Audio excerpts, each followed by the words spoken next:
Hey guys, welcome back to more HOA Reddit stories. In today's Ripestories video, I don't belong to an HOA, but that did not stop the Homeowner Association from sending uniformed officers with handcuffs onto my private Texas ranch. They thought that they were gonna force me into compliance until they realized who they were actually dealing with. Let's dive right into the video. And the first HOA Karen story is titled, HOA sent officers to my Texas ranch. I answered with my shotgun. So a little background first so this all makes sense. We own a ranch out in Texas. It's been in my family for a long time and the land was here long before any neighborhood ever was. We run some cattle, the usual, you know. It's not a hobby farm or some weekend thing. It's a working operation, and it is how we make our living. The property is big, fenced, and it has been doing its thing quietly for decades while the rest of the world did whatever it wanted around it. Now here's where the trouble starts though. A few years back a developer bought up a big chunk of land that borders the back of our property,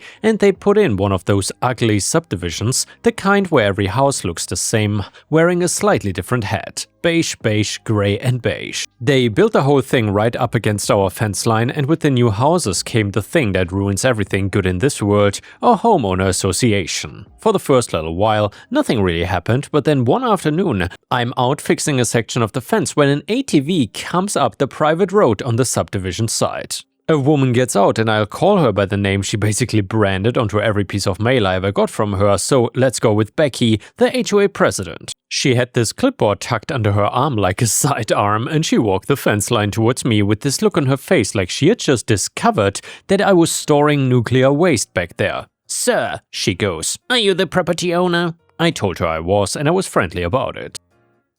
I had really no reason not to be. She informs me, real official sounding, that my parcel is now considered part of the community's planning area and that I would need to register with the association and bring my property up to community standards. I genuinely thought she was just joking. I laughed. I asked her if she knew what a cow was, because we had about 40 of them, and I wasn't aware that they had community standards to meet as well. She wrote something on the clipboard. "There's a vision for this area," she said, "and your property currently doesn't fit that vision." I explained very patiently that my family had owned this land for generations and that it predated her subdivision by like a lifetime, and that we were never annexed into anything and never signed anything, and that we were not and never would be members of her HOA. I told her that this was agricultural land, zoned agricultural, used agricultural, and that no HOA on planet Earth had the power to make me do a single thing, and I figured that was that. A simple misunderstanding from someone who didn't know how property works. But I was so wrong. That conversation was the calm before 3 years of the dumbest war I've ever been in. The notices started showing up in my mailbox about a week later. The first one cited me for unsightly livestock visible from the roadway. Maybe Karen is talking about herself here, by the way. Either way, there was a fine attached, and I think it was a couple $100, but then they kept coming. They cited me for the smell, they cited me for the sound. Apparently a rooster crowing was a noise nuisance in violation of community quiet hours, and they even cited me for improper fencing materials, which was wonderful because my fence is the kind of fence ranchers have used since before electricity. They cited me for the color of my barn and even for my hay storage. At one point, they cited me for agricultural equipment stored in open view, which is a creative way of describing a tractor. And every single one of these notices had a fine, and the fines kept getting bigger. By the end of the first year, on paper, this woman believed that I owned the HOA somewhere north of $11,000 for the crime of running the ranch my grandpa built. I ignored all of it, but I did not throw any of it away. That part matters later, so keep it in your back pocket. What I should mention though is that Becky was not a normal person you could reason with. I really tried, but I caught her at the fence again one day. The ATV parked at an angle like she was making a statement, and I tried to explain one more time, slow and clear, that she had zero authority over me. But she put her hand up. She put her whole entire hand up at me like I was a dog she was training. "I don't think you understand how this works," she said. "When you live next to a community, you become part of the community whether you signed up or not. That's just how neighborhoods function. You're bringing our property values down with your crap." And she waved her hand at my entire life. "Your dirt, your animals, and your whatever this is." "This is a ranch," I said. "Not for long," she said, and she got back into her ATV, drove off, and I swear she did a little wave goodbye like she had won something. That "not for long" stuck with me though. I did not know yet what she meant, but I would find out soon. The harassment got more personal over the next year or two. She started showing up with other people, board members I assume, and they would stand on the subdivision side of the fence and take pictures of my property. They would point at things. One time I watched a guy measure the distance from my fence to my hay barn with one of those little rolling wheel things standing on his side, like that data was gonna bring me down. My wife wanted me to put up a privacy fence just to stop seeing their faces, but I refused on principle. I mean, it was my land and I was not gonna wall myself into a corner because a woman with a clipboard did not like the sound of a rooster. They tried other things too, like they reported me to the county over and over, claiming code violations. The county sent somebody out exactly one time and the guy looked around for about 10 minutes and found nothing. I never heard from the county again, but Becky kept telling her little board that she was working with the authorities on me. I know this because one of her neighbors eventually filled me in, but I'm getting ahead of myself. The thing about ignoring a bully like this is that it makes them crazy. Becky could not stand that I would not engage with her. Every fine I didn't pay, every notice I didn't answer, it was like dropping a coin into a machine that just made her even angrier. By the third year, the fines on paper were just absurd. I think the running total she claimed I owed them was around $26,000 for a rooster and a barn and some cows minding their own business, but then she escalated in a way I genuinely didn't see coming. It was a regular weekday, my wife was inside, I was out front near the house doing something or other, and a vehicle comes up my driveway. My actual private driveway, not the road, not the fence line, the driveway. It was one of those white SUVs with a light bar on top, the kind that is designed to look like a real patrol vehicle if you don't look too hard. On the side, in this big official looking decal, it said the name of the subdivision followed by the word security, and under that in smaller letters it said HOA Community Patrol. Two men got out, they were wearing uniforms. Tan and black tactical-looking pants, polo shirts with patches sewn on the shoulders. The patches had a little badge design with the HOA's name on it. They even had utility belts, and one of them had what looked like an actual set of handcuffs hanging off his belt. They also had aviator sunglasses. They were doing the whole costume. They walked up towards my house with the confident strut of men who had watched too many shows and never once been told no. And by the way guys, if you would be a farm or a ranch owner and this crazy HOA sent HOA officers to your property to intimidate and harass you, what would you have done? Let me know in the comments, and while you're at it, please let me know where you are watching from today, and don't forget to like the video if you want to support real voice readers. Thank you so much. Anyway, the older one, clearly the leader, had a folder under his arm. The younger one stayed a step behind, hands on his belt, scanning my property like he was clearing a building. The older one calls out, "Sir, we are with community enforcement. We are going to need you to step over here and answer some questions." Now, a few things were going through my head. The first was that these people were not police. I knew that immediately. Real deputies don't roll up in a leased SUV with an HOA logo on the door. The second thing was that two grown men in costume had just driven onto my private property uninvited and were now giving me orders on my own land. And the third thing, the one that decided what happened next, was that I didn't know who these guys actually were or what they intended to do. They were strangers in fake uniforms with handcuffs walking towards my house, so I told them calm and clear to stop right there and get off my property. The older one smiled, not a nice smile, and he goes, "We have authorization from the association to inspect the property and serve enforcement documents. You can make this easy or you can make this hard, but either way, we are conducting our business today." They said, "You have accumulated significant violations. We are authorized to escort you to a compliance meeting if necessary." This man in his Halloween costume was telling me he was authorized to physically remove me from my own ranch and take me somewhere. Well, I didn't argue with him. I mean, there's a point past which arguing is just feeding the thing. Instead, I told them both to wait right there, and I walked back to my house and I picked up my shotgun.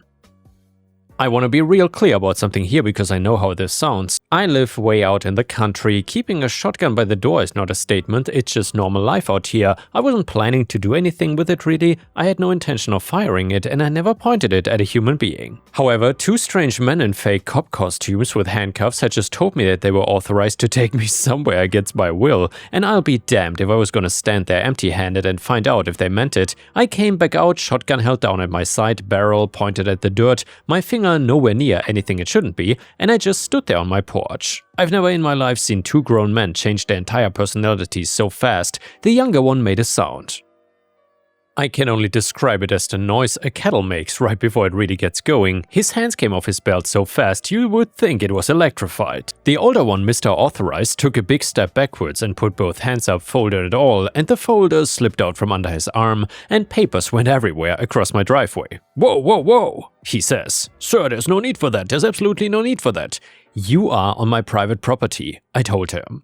"You drove past my gate and you told me that you're authorized to take me somewhere. I don't know you, so we're going to stand here like this until you tell me who you actually are, real slow." "We are community patrol," the younger one says, and his voice cracked right in the middle of community. "You are rent-a-cops in costumes," I said. "Who hired you?" The older one is still backing towards the SUV. "The association," he says. "Becky, the HOA president, she contracted us to handle a non-compliant resident." "I'm not a resident of anything," I said. "I'm just a rancher standing on land my family has owned for 3 generations, and you two just trespassed in disguises, pretending to have authority that you don't have."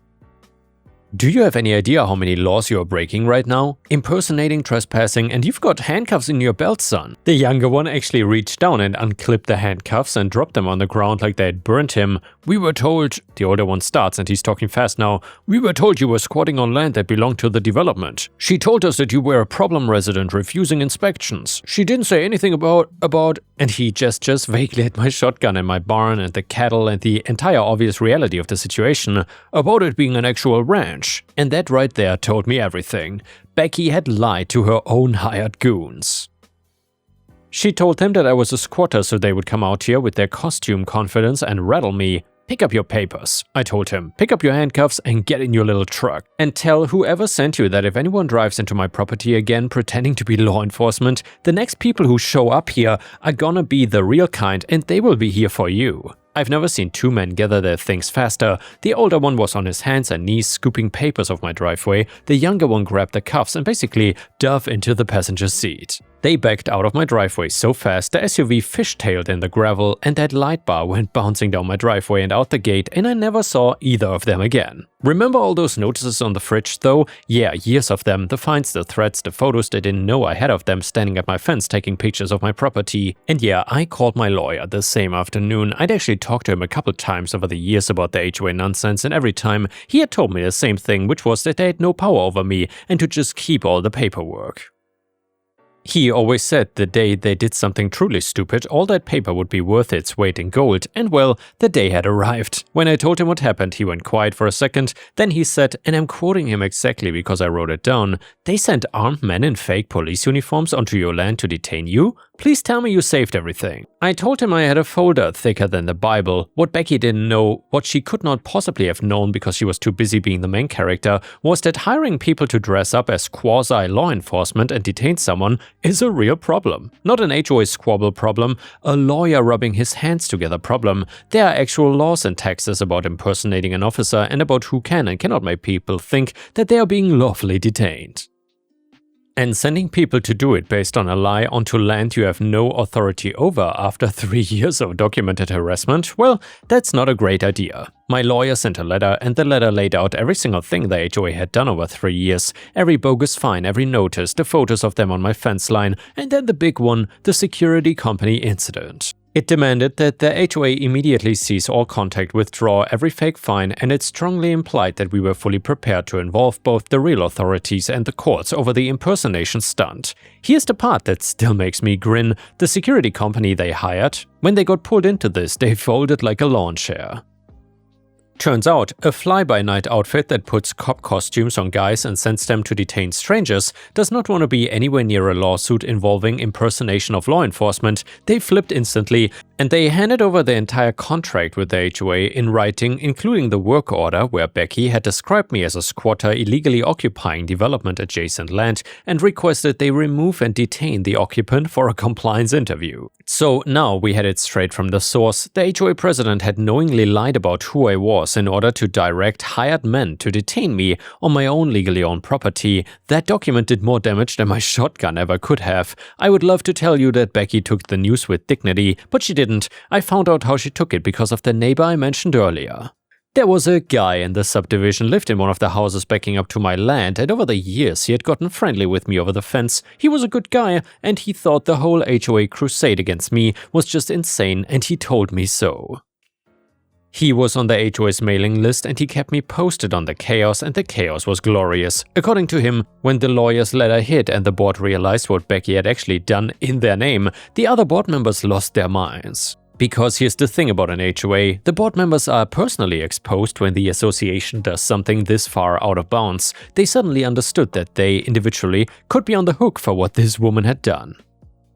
They had signed off on a budget for so-called community security without asking too many questions, and now that budget had turned into hired men in costumes trying to detain a rancher, and there was a lawyer letter with the word impersonation in it sitting in front of them. My neighbor said that the board meeting where this all came out was great. He said that Becky stood up and tried to spin it, tried to say that I was dangerous and that I threatened her people with a gun, and one of the other board members, a woman who had apparently had enough, asked her point blank why the security company's paperwork said she had called me a squatter when everyone in the room knew I had owned that land longer than the subdivision had even existed, and Becky, queen of clipboards, commander of fake fines, apparently had no answer. She just kept saying that I was bringing property values down and that somebody had to do something.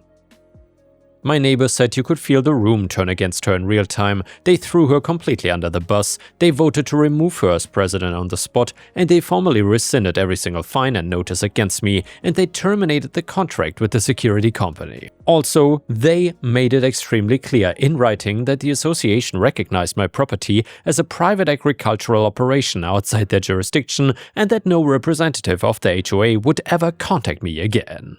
And yeah guys, after reading the Reddit comments, which you will hear in a bit, I gotta say I'm quite baffled by the people saying that you should not have brought out the gun. Two strange men in tactical gear with handcuffs drove up your private driveway, bypassed your gate and told you that they were authorized to physically remove you from your own home. In rural Texas, that is what you call home invasion. Becky is lucky that she's only getting sued and not facing criminal charges for conspiracy to kidnap. The fact that she lied on the work order to make you look like a squatter proves that she knew exactly what she was doing was illegal.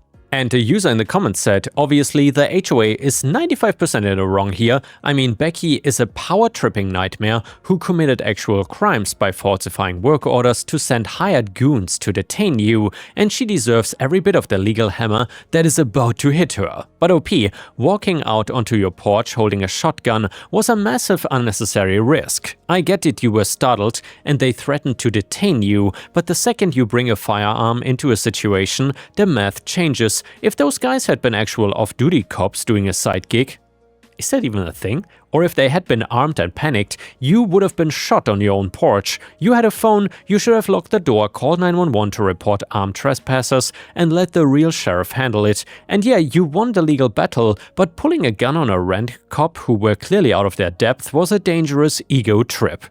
And yeah guys, not sure if I agree with that comment. Let me know what you think about this in the comments. Another comment on Reddit said, I'm so sick of HOAs thinking they have jurisdiction over the entire planet just because they filed some paperwork. Two unknown men drove onto your private property, dressed like law enforcement, carrying restraints and told you that they were authorized to take you to a compliance meeting. That is not an awkward HOA misunderstanding, that is threatening behavior. And indeed, it sounds like a kidnapping. And the next one is a brilliant malicious compliance story which you don't want to miss. It is titled, I got my manager yelled at by a customer over his dumb rules. So to understand what happened, you first need to understand two people, which are Susan and Jack. See, I used to work part-time at a burger joint that had a drive-thru, and I was often the one at the window. Susan was a regular customer, and everyone there had an opinion about her. She is very particular and has a tendency to snap at you if you don't do it right the first time without being asked, mind you. However, I was her favorite employee because I would always take the time to chat with her if we were not busy, and she was actually quite pleasant once you got to know her, just a bit prickly. Now for Jack though, he was the new GM brought in to fix the restaurant. I don't think there was anything that needed fixing per se, but the owner disagreed. He was originally meant to be the assistant GM, but then the owner fired our old GM and Jack was put in charge. He was a piece of work, the kind of manager you don't want to have. My favorite Jack moment was when he pulled all the staff on shift into the back while we were still open to lecture us on not smiling enough. You know that type of manager. Onto the story though. Now, one thing we had to do in the drive-thru is put a numbered sticker on the car's side mirror. This sticker was used by the runners who took food out to identify the car, so it is very important. Susan, however, didn't like having the sticker on her mirror. She was convinced she would get in an accident if the mirror was covered even a little bit, and always insisted on having it put on the car door instead. This was not out of the ordinary. We put stickers on car doors all the time when we couldn't reach the mirror. However, Jack decided he was not having it and made a new rule that we could only put the stickers on the mirrors. I figured, okay, but if the customer asks for it, it should still be fine, right? Wrong. I got chewed out for putting the sticker on Susan's car door, and I tried to explain to Jack why I did it, but he wouldn't listen to me. Eventually, he just huffed at me and said, "Look, you need to put the stickers on the mirror, not the door, no exceptions." Well, fine then, cue malicious compliance. The next time Susan came in, I put the sticker on her mirror as ordered. She was of course confused, as I always put it on her door without even being asked, and then snapped at me. "What are you doing? Don't put it there. I'll get into an accident." I explained to her the new rule and that my hands were tied here. I didn't want to get in trouble after all. Then I told her that it was Jack's rule. I didn't get to witness the next part directly, unfortunately. However, I heard about it secondhand from coworkers. Apparently, when one of the runners brought her food out, she stopped them and asked them to grab Jack. She then proceeded to give Jack the ass chewing of a lifetime about his stupid rule. One particular quote that was relayed to me was, "What point is there to force them to put it there? They can see it just fine on the door." My thoughts exactly, Susan. Anyway, the rule was later amended that customers could request for the sticker to be placed on their door. And the next one is a malicious compliance story, which is titled, "Won't pay me for days in traveling without work to do?" Okay, so to start off, this was one of the best bosses I ever had, but it was a new team and he was learning how to manage a team that traveled like 100 plus days per year. I'd already been doing similar work for a few years, so I knew the ropes. I'm based in Seattle for context, and I had 3 events in New York in about an 8-day span, 1 day for each event. I asked my boss if I can stay in New York between events, expense the hotel, and bill my hours a day, 8 hours a day. He said if I'm not working, I cannot bill my hours. Okay then, I thought, malicious compliance mode activated. I flew home between each event, billing 12 hours travel time per flight, and each flight was double the price I would have spent on the extra hotel nights. I sent him my expense report and timesheet and he said, "Okay, next time you can stay and bill your 8 hours plus hotel." Well, suffice to say, he never questioned me again, and I even got my Hawaii vacation paid for because coincidentally an event popped up in Hawaii during my vacation that took me half a day to do, and I showed him the numbers on my flight and hotel that I booked months before, which was way cheaper than sending one of my coworkers. I told him I will work it if he paid for it all, including my friend's hotel, and he said yes. And the user in the comments said, "I've had an event in another country, Wales, but due to the fact that only business airline tickets were left, it was crazy expensive to travel back. It turned out to be cheaper to take a train to London, have my wife flown to London, stay in a hotel over the weekend in London for the 2 of us, and then fly back on Monday than it was to just fly straight back from Wales." The company bought into it, yay for the free vacation. And yeah guys, I hope you get a free vacation as well, and I will see you again tomorrow.